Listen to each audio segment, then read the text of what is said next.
Bom, pessoal, vou continuar falando sobre funções polinomiais. A função polinomial de grau n ela é uma função de R em R definida desta forma. O f de x tem como resultado um polinômio ali em x, um polinômio de grau n. N aí é um número natural, um número inteiro não negativo. Bom, vamos ver alguns casos especiais, né? E nomenclatura. A função nula é a função que associa a cada x o valor zero. Esta função ela também é considerada uma função polinomial, porém ela é um caso particular de uma função polinomial que não tem grau. O grau não está definido para a função nula. Na função constante, aqui abaixo, o f de x, independente do x, sempre vai dar o mesmo resultado. Constante significa isso. Então, f de x igual a A, onde aquele A ali é diferente de zero, para não cair no caso da função nula.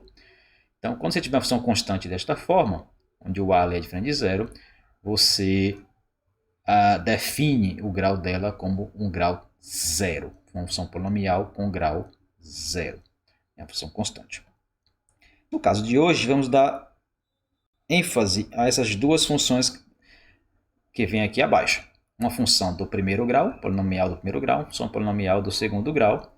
Primeiro grau, você tem aqui um polinômio de grau 1, ax mais b, esse a precisa ser diferente de zero para que fique grau 1, e uma função polinomial de segundo grau, polinômio de segundo grau, ax ao quadrado mais bx mais c, esse a precisa ser diferente de zero para que você tenha ali uma função do segundo grau. Temos uns casos também de função potência, onde você tem apenas aqui um número vezes a potência de x, que também tem um comportamento mais ou menos simples, e obviamente isso aí é uma função polinomial de grau n.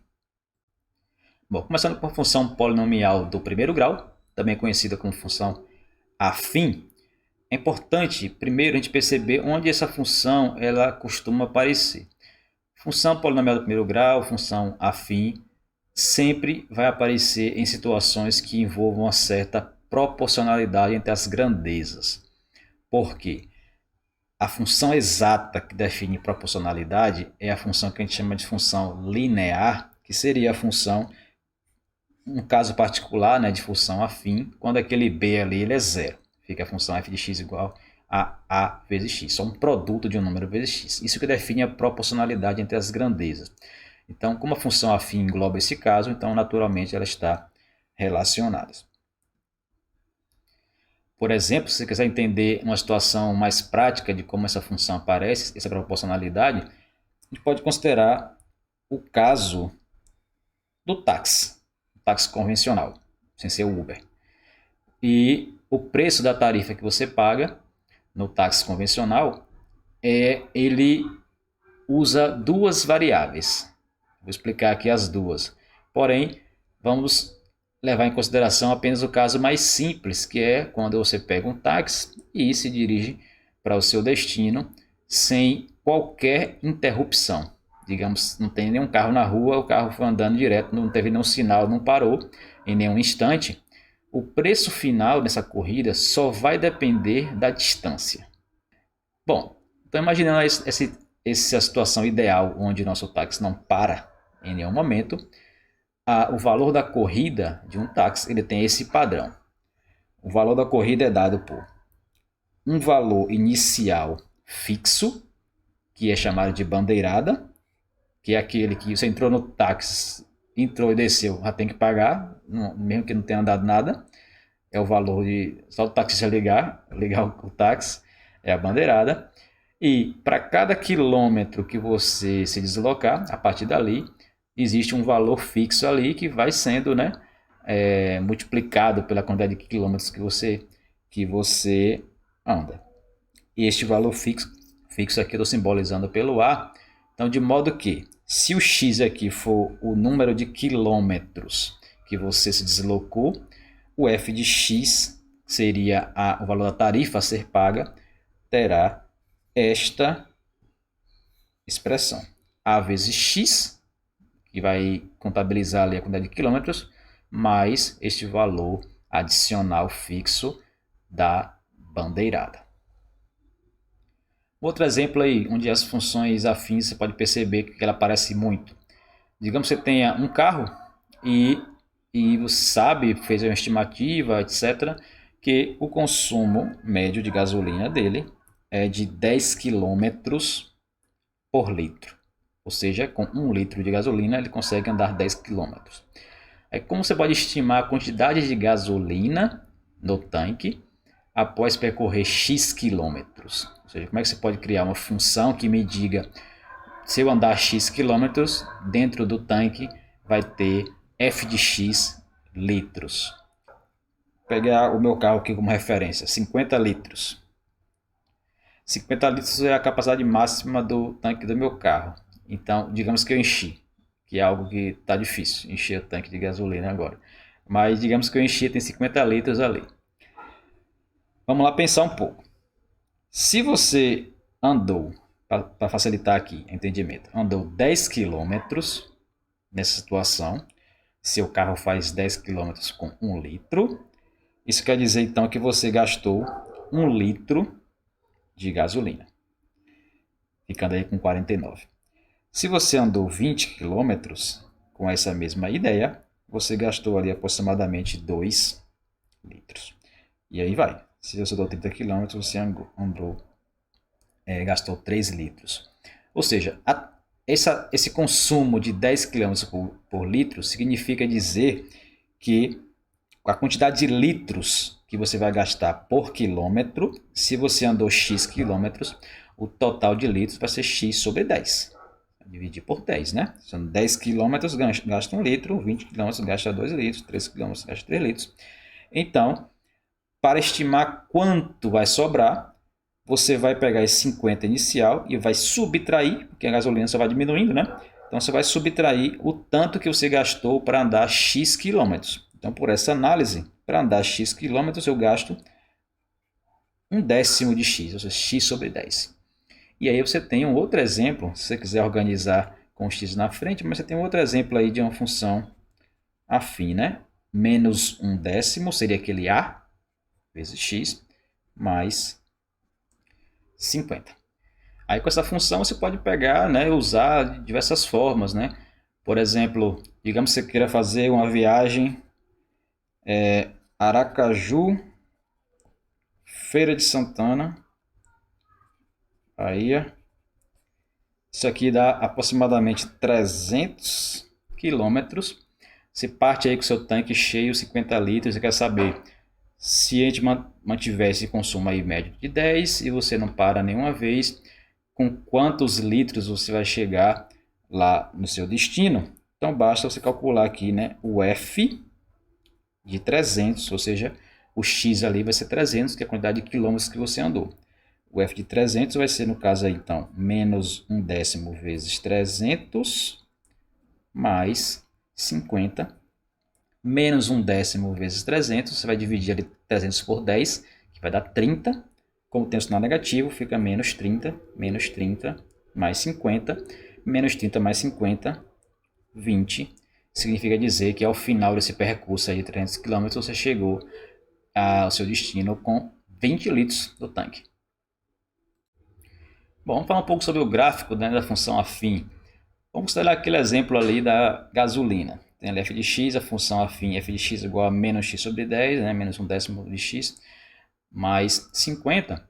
Tentar estimar como ficaria essa curva, que seria o gráfico. Bom, para estimar o gráfico, vamos pegar alguns valores de x, calcular f de x e marcar ali no plano cartesiano, para depois ter uma noção de como é que fica esse gráfico. Bom, por exemplo, se nosso x, vou colocar uma tabela aqui, se nosso x ele for 0, isso quer dizer que a gente não andou nada, então, substituindo ali o valor no f de x, você vai ficar com 50. Não andou nada, então você partiu aqui do tanque cheio, 50 litros. Se você, como ali está dividindo por 10, vou pegar múltiplos de 10 para facilitar a conta. Se você andou 10 quilômetros, então 10 sobre 10 dá 1. Então vamos ficar ali com 49. E assim por diante. Vou pegar números um pouco maiores. Vamos pegar aqui, digamos, 100. Se você andou 100 km, 100 dividido por 10 dá 10, 50 menos 10, 40.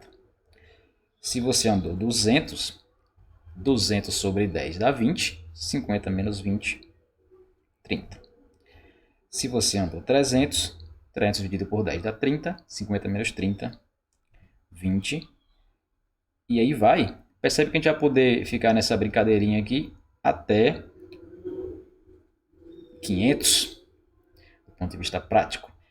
500 dividido por 10 vai dar 50, vai ficar com menos 50 mais 50, que isso vai dar 0. Isso quer dizer que se você andar 500 km sem abastecer nesse exemplo daí, você vai ficar na rua com seu carro sem gasolina. E aí vai. Bom, vamos pegar aqui alguns pontos mais ou menos proporcionais aqui para a gente ter uma ideia do gráfico. Então vou pegar aqui esses múltiplos de 100, certo? 100, 200, 300, 400 ali se viesse. Bom, marca aqui no eixo X o 100 na sua escala. Vou marcar aqui o 200 numa escala mais ou menos parecida, né? A mesma distância. 300 e depois o 500. O 500 a gente vai ser o dobro da distância aqui, né? Está indo de 100 em 100. Então aqui seria mais ou menos ali o 500. E no eixo em pé, no eixo vertical, no eixo das ordenadas, vamos marcar o valor aqui de gasolina. Começando pelo zero. No zero, nós tínhamos 50. Isso quer dizer que marca aqui no eixo Y o número 50. Para x igual a 0, y igual a 50, isso quer dizer que este ponto em vermelho ali sobre o eixo y é um ponto do gráfico, que corresponde a x igual a 0. Quando x é 100, agora o seu y é 40. Então você vem aqui, marca o seu 40, vamos dividir aqui de maneira proporcional, de 10 em 10, 40, 30, 20, 10. Então, este ponto aqui que eu desenhei é o ponto que corresponde a x igual a 100 e y igual a 40. Ele também faz parte do gráfico dessa relação. Da mesma forma, quando o x é 200, o seu y é 30. Então, você vem aqui no 200, vem com a vertical, depois com a horizontal aqui no nível 30. E quando eles se cruzarem aqui, você marca o ponto, né? Assim que você localiza o ponto. E aí vai para o 300, você tem agora uma correspondência de 20 para 20 litros. Depois para 400 seria 10, a gente não fez a conta, mas é fácil de fazer na cabeça. E para 500, 0.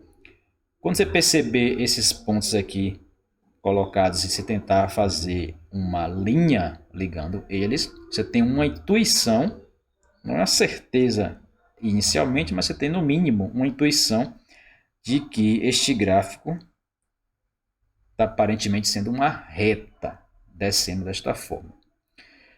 Vamos ter esta certeza agora, aprimorar a nossa intuição usando o GeoGebra. O gráfico apresentado é esse. Como ele é um gráfico um pouco maior, vamos diminuir aqui o zoom. E você percebe que, obviamente, a escala é diferente, então o formato da curva ali é um pouco mais achatado, mas nós temos aí o gráfico como sendo uma reta, como estávamos supondo. Bom, então nossa intuição de que esse gráfico seria uma reta está batendo com o que o software está dizendo, e na verdade isso pode ser demonstrado realmente que o gráfico, né, de toda função afim, ele é sempre uma reta. Vale o seguinte destaque: caso o número, como esse menos um décimo aqui, o número que multiplica o x, for um número negativo, significa dizer que esta reta será uma reta inclinada desta forma para baixo, porque a função será decrescente. Caso este número for positivo, agora o gráfico será uma linha desse sentido, crescendo, né, aumentando à medida que você vai para a direita, porque nesse caso a função será crescente. Isso a gente vai ter mais detalhes lá para frente do nosso curso. Uma reta lá na geometria, a gente deve lembrar que uma reta ela pode ser determinada se você conhecer dois pontos, né? Dois pontos determinam uma reta. Essa ideia geométrica ela bate, né, com a função afim do ponto de vista algébrico, porque você consegue determinar inteiramente a função afim se você conhecer apenas dois valores e suas imagens para aquela função. Pegando aquele exemplo lá do táxi, se a gente tiver então conhecimento, por uma razão aí ou outra, dos valores de duas corridas, de quanto foi pago e quanto foi andado, você consegue determinar aquela função que dá a tarifa de maneira completa. Vamos ver aqui. Digamos que você, na situação hipotética aqui, andou nesse táxi 10 quilômetros pagando R$20. Isso quer dizer então que o F, que é a função custo, de 10 foi igual a 20. Né? O 10 está associado ao 20 naquela função. E em outra condição aqui, em um outro dado, é que quando você andou 20 quilômetros, você pagou 35. Então, logo, F de 20 é igual a 35. Ou seja, tem dois pontos do gráfico, ou dois valores, dois dados ali, né, da sua função, e para a função afim você consegue determiná-la completamente somente com isso. Então, qual seria a ideia? Bom, vamos só substituir ali na expressão. A gente lembra que, pelo conhecimento do padrão de como essa tarifa é montada, a gente já sabia que o f de x tinha este formato, ax mais b. O que a gente não sabia é quanto era o valor do A e quanto era o valor do B, da bandeirada. Mas com esses dois dados ficamos com, pelo fato do f de 10 ser igual a 20, você fica com A vezes 10 mais B, isso aqui é o f de 10, vai ter como resultado 20, pela primeira informação. Pela segunda informação, que o f de 20 é 35, então trocando ali x por 20, você fica com A vezes 20 mais B, isso vai dar 35. Temos então aí duas informações envolvendo o A e o B, e dá para você encontrar os seus valores, resolvendo esse sisteminha. Não vou colocar do ponto de vista de sistema, mas vamos fazer assim, o seguinte então. Na primeira equação, a gente pode isolar o B nessa equação da seguinte forma. O B vai ser igual a 20, que está aqui do lado direito, e esse A vezes 10, que é 10A, subtraindo, ele vem para cá, menos 10A. Da mesma forma, do lado da equação de baixo, você tem que o B ele é 35 menos 20A. Então, este número B, você tem duas expressões para ele ali, 20 menos 10A e 35 menos 20A. Como o número B só pode ter um valor, né? Então essas duas expressões têm o mesmo valor, que é o 20 menos 10A igual, deve ser igual, né, a 35 menos 20 vezes A. E aí você isola o A nessa conta, passa o 20 para o primeiro membro, fica 20 menos 10, que dá 10. Este 20 aqui, com esse menos 10. E no segundo membro, você deixa o número 35 que estava lá e subtrai o 20 que estava no primeiro membro. Com isso, você vai ter o valor aqui, 35 menos 20, vai dar 15. Logo, 10A é igual a 15. 10A é igual a 15, você divide por 10. Então, o A vai ser 15 dividido por 10. 15 dividido por 10 é 1,5. Bom, para achar o B, né, você tem esse A, basta substituir em alguma equação aqui, ou, por exemplo, nessa de cima aqui, B igual a 20 menos 10A, troca o A ali por 1,5 e faz a conta. Você vai ter o B, então, dado por 20 menos 10 vezes 1,5. 10 vezes 1,5 vai dar 15. Então, fica 20 menos 15. E 20 menos 15 dá 5. Logo, a solução do seu problema aqui seria o f de x ele é igual a 1,5 vezes x mais 5. E aí você teria, com esses dois dados, nessa situação hipotética, descoberto, né, a regra tarifária do táxi aí em questão. Bom, funções polinomiais de segundo grau, também conhecidas como funções quadráticas, são funções que têm esta expressão aqui, ax2 mais bx mais c, onde o a é diferente de zero, e elas vão aparecer em várias aplicações, modelando situações relativamente simples, como, por exemplo, movimento de partícula, né, sujeito a uma força constante, que a gente vê lá na escola, né, como ou queda livre no vácuo, né? Por exemplo. E também outros problemas de otimização que vão ser um pouco mais interessantes para a gente. Bom, o problema de otimização seria algo nesse sentido que está aqui. Imagine esse problema. Você tem digamos, um fazendeiro, uma pessoa qualquer, que quer criar um curral retangular e ele dispõe aí de 80 metros de cerca, o máximo de cerca que ele tem, e ele quer fazer este curral junto com o rio, aproveitando a margem, o curral na margem, aproveitando ali o leito do rio para economizar a cerca ali, digamos. A gente quer saber, bom, ele vai ter que dobrar esse 80 metros aí da cerca de maneira conveniente para poder formar esse retângulo, mas a gente quer saber, existe uma maneira conveniente para que você tenha uma maior área possível, para que esse curral, né, seja o maior possível, que tenha uma área maior, que caiba mais animais, né? Então, a situação aqui seria assim, né? Você tem aqui, digamos aqui, o rio e você quer dobrar, né, o 80 metros ali de cerca desta forma, como essa linha vermelha aí, certo? A gente não vai fechar o retângulo só com cerca, porque a gente vai usar, o problema aqui envolve usar o rio, um lado ali vai ser o próprio rio, certo? Então, esse seria um problema de otimização, você quer encontrar, resolver um certo problema para que lhe dê um valor máximo para certa quantidade. Essa quantidade aí seria, no caso, a área desta região, que seria este curral. A gente vai ver como é que a gente resolve isso usando função quadrática já já. Vamos lembrar de algumas propriedades, né, da função quadrática, começando por seu gráfico. O gráfico de uma função quadrática é uma curva que a gente conhece pelo nome de parábola.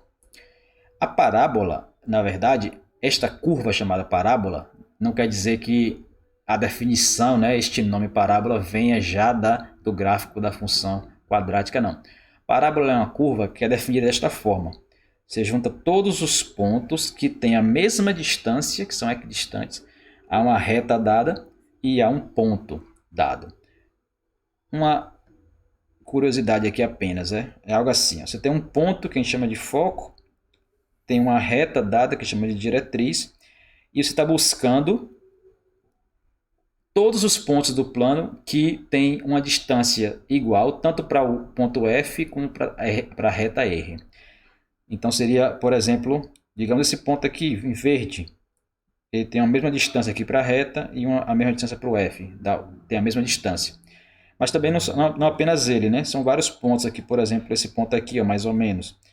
Essa distância aqui é igual a essa. Vamos supor aqui, né, que eu fiz o desenho, a medida está correta. Mas seria nesse sentido.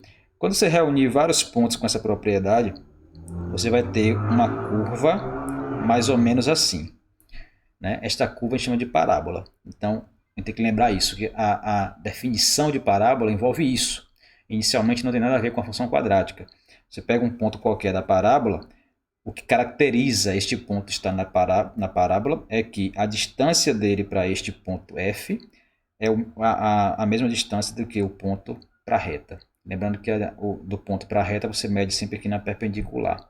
Então, essa distância aqui é a mesma que essa. Isso aqui é uma parábola e é possível provar, embora não seja o foco aqui dessa aula, provar que o gráfico da parábola, o gráfico da função quadrática é uma parábola. E, além disso, adicionalmente, nós temos as seguintes informações. Se o número A, que é o termo que multiplica aqui o x ao quadrado, ele for um número maior que zero, esta nossa parábola será semelhante a esse esboço aqui, com a concavidade para cima. Porém, se o A for negativo, essa concavidade vai ser para baixo. Vamos ver em exemplos práticos aqui, usando novamente o GeoGebra. Uma dica de uso do GeoGebra para você entender melhor esses gráficos quando você está mudando ali o coeficiente é você escrever a expressão com uma letra mesmo no lugar do número lá no coeficiente.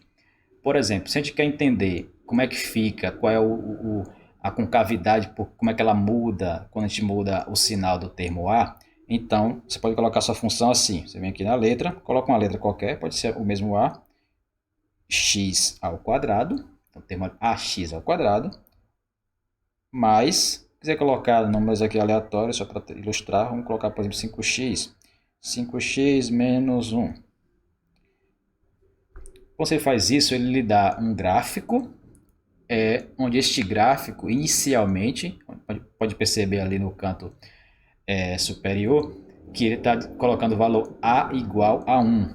Isso quer dizer, então, que a função para o qual esse gráfico aí em laranja que está sendo exibido é a função 1x ao quadrado mais 5x menos 1.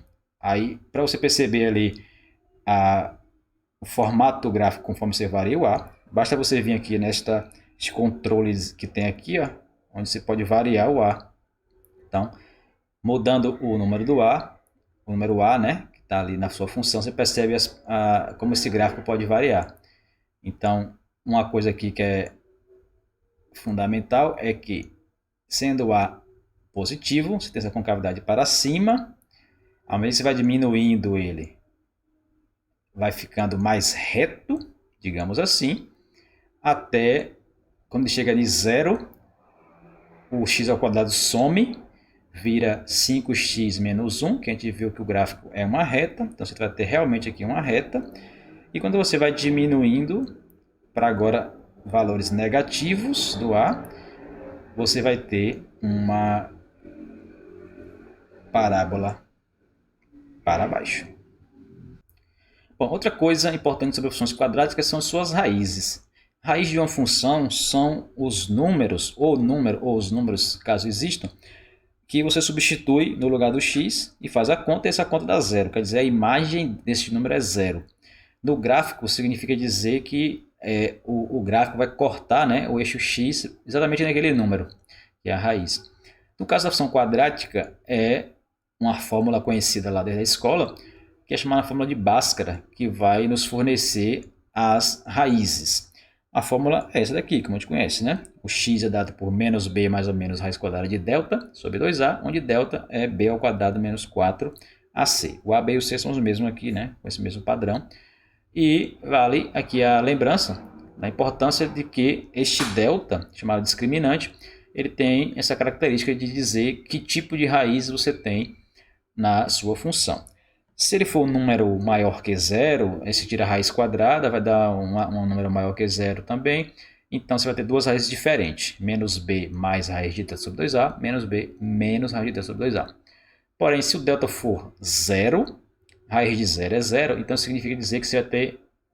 aquele mais ou menos raiz de delta não vai ser alterado, não vai influenciar, porque você vai somar zero e subtrair zero dando o mesmo. Logo, a sua raiz vai ser uma raiz dupla. Isso quer dizer que você tem um único número que anula a função, que dá zero ali, mas você considera ele uma raiz dupla, visto que aquela função quadrática vai ser um quadrado perfeito. Isso acontece aqui, por exemplo, assim, ó, x ao quadrado menos 2x mais 1. Se você calcular o delta aí, que é b ao quadrado, vai dar 4. 4 vezes 1 vezes 1 também dá 4, então o delta dá zero. Esse delta dá zero é porque tem uma raiz só. Quando a gente calcula essa raiz, a gente percebe que a raiz é 1. Isso simplesmente significa dizer que esse polinômio ele é fatorado desta forma, x menos 1 ao quadrado. Então, esse 1 é dito uma raiz dupla, visto aí que o polinômio é um quadrado perfeito.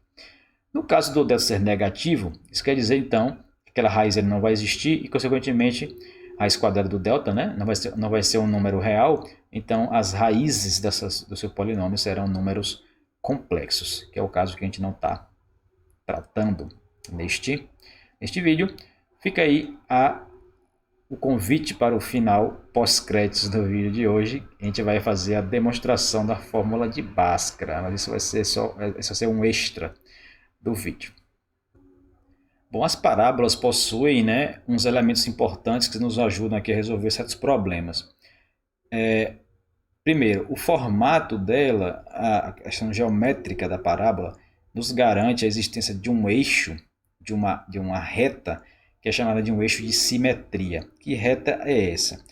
É a reta que vem, no caso das parábolas que são gráficos de função de segundo grau, uma reta que passa exatamente aqui no meio, digamos assim, da parábola, que divide a parábola em duas, mas essas duas partes elas se comportam como se fosse o reflexo uma da outra. O lado direito é como se fosse um reflexo do lado esquerdo, onde o espelho seria esse eixo de simetria. Sobre o eixo de simetria da parábola, existe um ponto aqui que é um ponto muito importante, que é o vértice da parábola. Então, o vértice é este ponto aqui. O vértice ele aparece em duas situações, né? Com a mesma ideia. Neste primeiro gráfico aqui, é um gráfico que a gente sabe que é côncavo para cima, então o A é maior que zero. Mas também poderia acontecer a mesma situação com a parábola côncava para baixo, e você teria o vértice aqui neste ponto. Veja, o que é importante para este vértice? Ó, na primeira situação, do lado esquerdo, o gráfico côncavo para baixo, a gente percebe que, à medida que a gente vai da esquerda para a direita, vai aumentando o x, os valores, ou seja, o gráfico, está percebendo que ele vai diminuindo os valores aqui, a função vai diminuindo os seus valores, até chegar nesse ponto, que é o vértice, e a partir do vértice agora os valores começam a subir. Isso quer dizer então que neste ponto que é o vértice, a função atingiu o menor valor possível que ela poderia atingir. Depois disso ela faz só crescer. Então ela fica valores infinitamente grandes aqui do lado esquerdo, vai diminuindo, diminuindo, diminuindo, mas não diminui para sempre, vai diminuir só até chegar ao vértice. Chegando no vértice ela vai subir e não para mais de crescer. No caso do A negativo, acontece o contrário. Ela começa vindo de valores infinitamente pequenos, negativos ali, né? E vai crescendo. E ela cresce até chegar no ponto correspondente a este vértice. Quando chega nesse vértice, ela começa a decrescer e depois não para, né, de decrescer. Bom, essa não é exatamente a maneira mais completa e formal, mas uma maneira de você perceber como é que fica a expressão do x do vértice é você perceber que ele fica exatamente no meio entre as raízes, né? Porque por causa desse eixo de simetria aqui, né, que nós temos aqui. Então, pegando a expressão, né, pela forma de Bhaskara, x1 como menos b menos raiz de delta sobre 2a e x2 menos b mais raiz de delta sobre 2a seriam as duas raízes. O nosso x do vértice, quer dizer, a coordenada x do ponto, que é o vértice, seria dado pela média, x1 mais x2 sobre 2, média aritmética. E aí você faz essa conta aqui mesmo, a média aritmética. Quando você substituir aqui as expressões que tem aqui, quando somar, a gente percebe que o delta vai cancelar, porque um tem menos raiz, outro tem mais raiz. Quando eles cancelarem, vai ficar menos 2b sobre 2a, a soma. Porém, a gente vai dividir por 2, porque é a média aritmética. Então, dividir por 2, né? Quer dizer, multiplicar por meio de novo. Após multiplicar por meio de novo, esse 2 aqui cancela com isso. E vamos ficar com a expressão menos b sobre 2a, que é aquela que a gente aprende na escola, né? A expressão do x do vértice. O y do vértice, quer dizer, o valor que a função atinge ali o seu mínimo ou o seu máximo, basta você calcular o f desse x do vértice que você encontrou. Então pega a expressão ax ao quadrado mais bx mais c e troca o x por menos b sobre 2a, faz a conta e organiza, e o resultado vai ser aquele que a gente já conhece, que é menos delta sobre 4a. Então vamos reunir tudo aí nesse exemplo, f de x igual a x ao quadrado menos 5x mais 6. Você quer entender, quer estudar a função quadrática que está aí? Vamos então começar pela equação f de x igual a zero, ou seja, encontrar as raízes. Então você usa a forma de Bhaskara, x ao quadrado menos 5x mais 6 igual a zero. Quando você usar Bhaskara fica x igual a menos b, então é menos 5, mais ou menos raiz do delta. Delta é menos 5 ao quadrado, que é b ao quadrado menos 4 vezes a vezes c. Tudo isso dividido por 2 vezes o a. Logo, menos 5 dá 5, mais ou menos. Dentro da raiz, que é o delta, ficaria 25, que é 5 ao quadrado, menos 24, que é 4 vezes 6. Então fica 1, dividido por 2 vezes 1. O A é 1, né? Então fica 2. Logo, as raízes vão ser 5 mais 1 sobre 2, que é 6 sobre 2, que é 3. 5 menos 1, 4 sobre 2, 2. 2 e 3. Então, 2 e 3 são as raízes. Um outro elemento importante, para entender a função completamente aqui, neste caso da função quadrática, é o vértice. Então, você pode calcular aqui o x do vértice, que pode ser pela fórmula direta, né, que é menos b sobre 2a. Então, vamos encontrar aqui menos 5 sobre 2 vezes a. Isso vai dar 5 sobre 2. Ou, se não quiser usar a fórmula, mas você lembrar que o vértice está à mesma distância, né, das raízes, de cada uma das raízes, você poderia pegar esse x do vértice e fazer a média das raízes, 2 e 3. Então, pega aqui o 3 mais 2 e divide por 2, que vai dar o mesmo 5 meios. Beleza, então com isso você tem aí já elementos para você ter o gráfico esboçado com uma precisão muito boa. Você tem aí os seus eixos aí, coordenados, x e y, e você marca esses pontos importantes. Por exemplo, nós temos o 2 e o 3 como sendo raízes, então o gráfico vai cortar o eixo x sobre aqueles pontos. Como o A é 1, a gente já sabe que a concavidade vai ser para cima. Isso quer dizer, então, que o seu gráfico vai ter mais ou menos essa ideia. É uma parábola, vem descendo, passa pelo 2, chega aqui no x do vértice, que é 3 mais 2 sobre 2, 5 meios, e depois sobe. Outros elementos que você pode adicionar para ter mais precisão, caso você queira fazer na mão, seria encontrar o valor onde esta curva vai cortar o eixo y lá em cima. Como é que a gente encontra esse valor? Seria calcular o f de 0. Né? O gráfico corta o eixo y quando x é 0. Quando x for 0, vai sobrar 6. Então, essa altura aqui onde o gráfico cortou, o número ali é 6. Aí você tem uma proporçãozinha um pouquinho melhor. E também, no vértice, você pode encontrar qual é o nível onde ele vem aqui. Ou seja, qual a altura que está ali, calculando o y do vértice, que seria calcular o f de 5 sobre 2.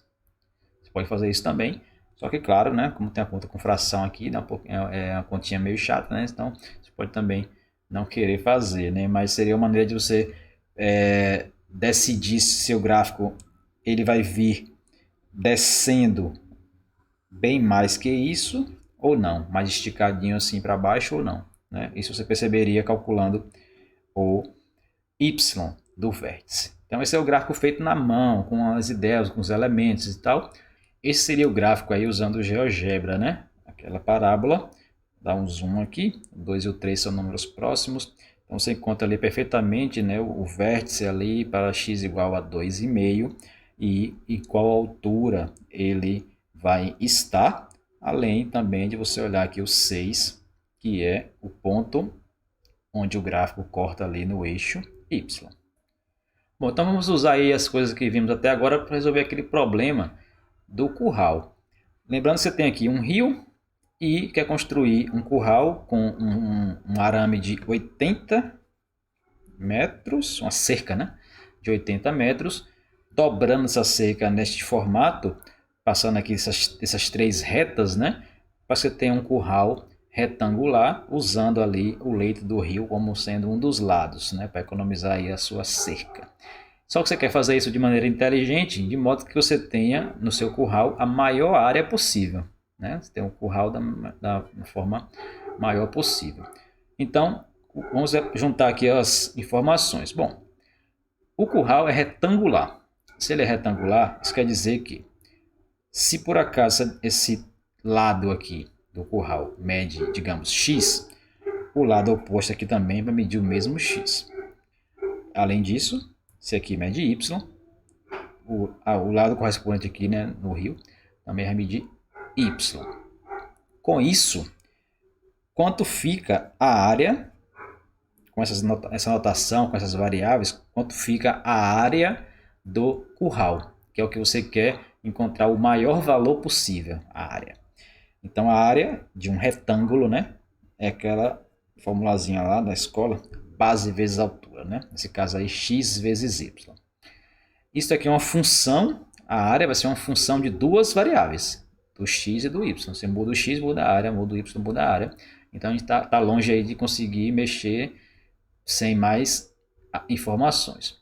Qual é a informação a mais que a gente pode utilizar e deve utilizar?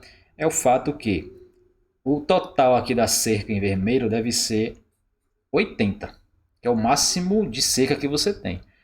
Então, nós temos ali dois lados de cerca medindo x. Isso quer dizer então que vamos gastar ali 2x metros. E temos um lado medindo y. Lembra que o outro lado lá, o que vai cercar vai ser a água. Não vai gastar nada. Então, 2x mais y tem que ser 80. Aí, qual a importância disso? É porque com esta equação de baixo, você tem agora uma relação entre x e y, na qual lhe permite isolar uma variável em função da outra e jogar na função da área. E aí você vai ter agora na área uma variável só. É isso que a gente vai fazer. Isola o y vai ser 80 menos 2x, e você substitui aqui, e a sua área será agora uma função só de x. Vamos colocar assim, ax, dada dessa forma. X, que é o x que já tinha, vezes y. Só que o y é 80 menos 2x. Logo, já arrumando aqui na forma padrão, colocando o 2x ao quadrado na frente, né? Menos 2x vezes x, e o 80x aqui na sequência. Isso quer dizer então que esse a de x é uma função quadrática que me dá o valor da área do meu curral em função daquele lado x. Isso quer dizer que eu posso encontrar para qual valor de x a área máxima vai acontecer. Aí voltamos para o problema do vértice. Como isso é uma função quadrática, a gente percebe que pelo sinal negativo aqui, ela é uma função quadrática cujo gráfico tem concavidade para baixo. Ou seja, aqui no vértice, essa função ela vai atingir o seu maior valor possível. Essa que é a ideia. Então, para qual x você tem o maior valor possível do a de x? Para o x igual ao x do vértice, como a gente viu lá. Então, x do vértice é aquela formulazinha, né? Menos b sobre 2a. E, então, temos menos 80, que é o b, sobre 2a. Então, 2 vezes menos 2. O a é menos 2. Logo, 80 sobre 4, né? Menos com menos mais. 80 sobre 4, 20. 20, no caso aqui, metros. Isso quer dizer que para x igual a 20, você tem a sua área maximizada, o maior valor possível. Logo, você bota 20 aqui, 40, e o y aqui vai ser também 40, né? Total 80, e você vai ter uma área máxima que seria de 800 metros quadrados, né? 20 por 40. 800 metros quadrados é a área máxima que você pode fazer com este curral nesta situação. Tudo bem? Então, a parte padrão da aula encerra aqui e nos pós-créditos temos a demonstração na fórmula de Bhaskara. Bom, então e agora um bônus para quem ficou até o final. Vamos deduzir a fórmula de Bhaskara. Para simplificar a conta, vamos supor que nosso A ele seja maior que zero. O caso negativo é equivalente.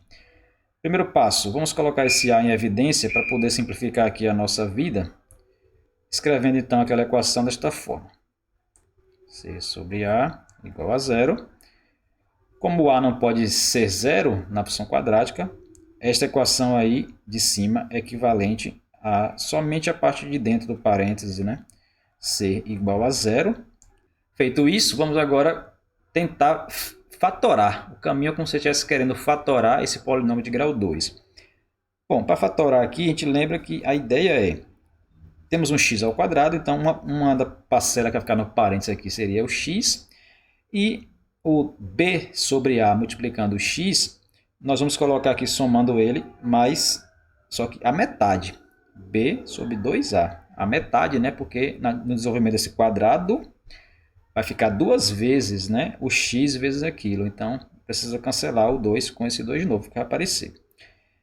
Bom, se você repetir o c sobre a aqui, obviamente isso não está faltando coisas. Por quê? Ao desenvolver este quadrado, nós ficamos com x ao quadrado, duas vezes o primeiro vezes o segundo, b sobre ax, que são as duas primeiras parcelas lá da equação original, só que tem um termo a mais aqui, que é o quadrado do b sobre 2a, que fica assim, né? b ao quadrado sobre 4a ao quadrado. Então, esse termo que apareceu a mais aqui precisa ser compensado. Logo, você subtrai esse termo que apareceu a mais para que a sua expressão não seja alterada. Então, subtraindo ali, agora sim, está certinho, igualando a zero. Vamos apagar aqui esse rascunho. Próximo passo, vamos isolar o x. Veja que essa maneira que fizemos, nós temos o x somente aqui agora. X mais b sobre 2a, tudo isso ao quadrado. É o único lugar que tem x agora. Vamos colocar todo mundo por outro membro, ficando b ao quadrado sobre 4a ao quadrado menos c sobre a.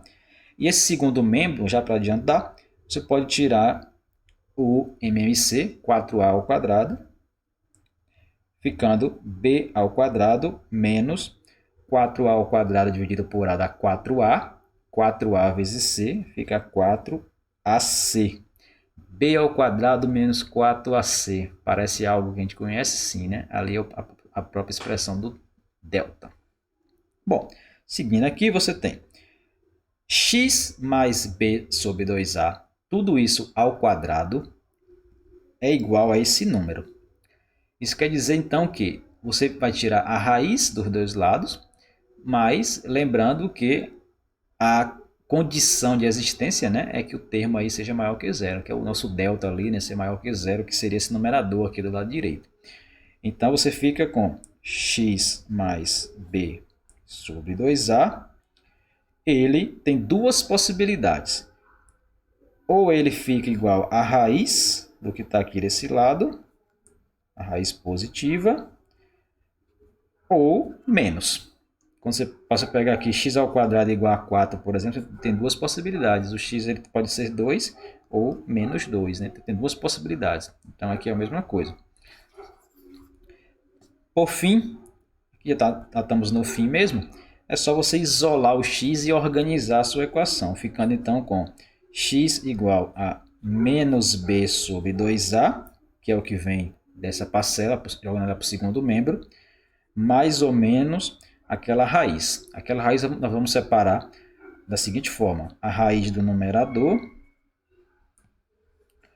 dividido pela raiz do denominador. Porque 4a ao quadrado, quando a gente tirar a raiz, vai ficar exatamente o mesmo 2a que tinha ali. Isso com a seguinte observação: fica exatamente 2a porque o nosso a é positivo. Nós estamos supondo isso. É aqui que simplifica a questão do a ser positivo. E para encerrar, agora de verdade, é só juntar as duas frações, né? Menos b, mais ou menos raiz de b ao quadrado menos 4ac. Tudo isso dividido por 2a. E temos aí a nossa fórmula de Bhaskara.